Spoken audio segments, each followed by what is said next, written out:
Training पूर्ण झालेल्या उमेदवारांच्या नियुक्तीसंदर्भात महत्त्वपूर्ण अपडेट आलेले आहे। सत्र क्रमांक 64 मधील उमेदवारांना नेमणुकीसाठी बोलवण्यास सुरुवात झालेली आहे। सत्र क्रमांक 64 मध्ये 11 प्रशिक्षण केंद्रांमध्ये 29 मे ते 12 जुलै या दरम्यान एकूण 1227 उमेदवारांनी प्रशिक्षण पूर्ण केलेले होते। म्हणजे सत्र क्रमांक 64 मधील उमेदवारांना ट्रेनिंग पूर्ण केल्यानंतर 2 आठवड्यामध्ये नियुक्तीसाठी बोलवण्यास सुरुवात झालेली आहे। सत्र क्रमांक 64 मधील उमेदवारांना लवकर नियुक्ती मिळत आहे, कारण याच्या मागे ट्रेनिंग पूर्ण केलेल्या अनेक उमेदवारांना 1 वर्ष देखील नियुक्तीसाठी वाट पाहावी लागली होती।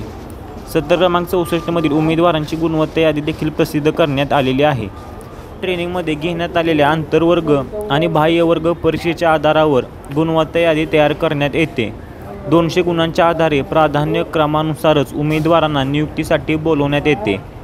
सत्र क्रमांक 64 मधील गुणवत्ता यादीमधील 0 ते 239 नंबरपर्यंतच्या उमेदवारांना उद्या 31 तारखेला नेमणुकीसाठी कार्यालयीन कार्यवाही पूर्ण करण्यासाठी बोलवण्यात आलेले आहे। कामा हॉस्पिटल, आझाद मैदान पोलीस स्टेशनजवळ येथे संबंधित उमेदवारांनी मेसेजमध्ये दिलेल्या सर्व कागदपत्रांसोबत हजर व्हायचे आहे। नियुक्तीच्या वेळी उमेदवारांकडून कागदपत्रे जमा करून घेणे, बंधपत्रक भरून घेणे आणि ॲक्सिस बँकेमध्ये खाते उघडणे या सर्वांची प्रोसेस करण्यात येते।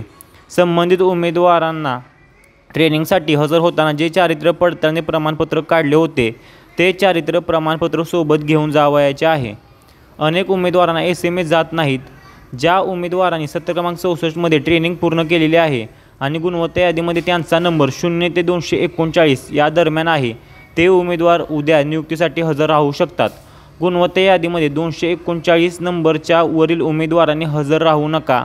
त्यांना जेव्हा SMS येईल तेव्हाच त्यांनी हजर राहा। अनेक जिल्ह्यांमध्ये नवीन आस्थापना कर्तव्यासाठी येत आहेत, त्यामुळे मुंबई डिव्हिजनमध्ये कर्तव्यावर असणाऱ्या जुन्या सुरक्षाकर्मींना आपल्या जिल्ह्यात बदली मिळणार आहे। नवीन नियुक्त उमेदवारांना प्रथम नियुक्ती ही मुंबई डिव्हिजनमध्येच देण्यात येते।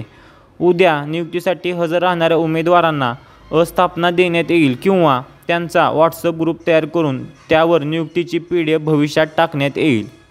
सत्र क्रमांक 64 मधील इतर उरलेल्या उमेदवारांना देखील लवकरच नियुक्ती मिळेल। सत्र क्रमांक 64 ची गुणवत्ता यादी आणि MSF संदर्भात येणाऱ्या सर्व महत्त्वपूर्ण PDF पाहण्यासाठी डिस्क्रिप्शन बॉक्समध्ये दिलेला आपला टेलिग्राम चॅनेल तुम्ही नक्की जॉईन करा। नियुक्तीसंदर्भात अजून देखील कोणत्याही शंका असतील तर कमेंट बॉक्समध्ये नक्की कमेंट करा। मी तुमच्या प्रश्नांचे उत्तर देण्याचा नक्कीच प्रयत्न करेन आणि व्हिडिओ तुमच्या व्हॉट्सअप ग्रुपवर देखील शेअर करा, जेणेकरून सत्र क्रमांक 64 मधील उमेदवारांच्या नियुक्तीला सुरुवात झालेली आहे ही बातमी त्या उमेदवारांपर्यंत पोहोचेल। व्हिडिओला लाईक करा, डिस्क्रिप्शन बॉक्समध्ये दिलेल्या आपल्या इंस्टाग्राम अकाउंटला फॉलो नक्की करा आणि अशीच महत्त्वपूर्ण माहिती आणि अपडेट लवकरात लवकर मिळवण्यासाठी जय महाराष्ट्र यूट्यूब चॅनलला सबस्क्राईब करायला विसरू नका।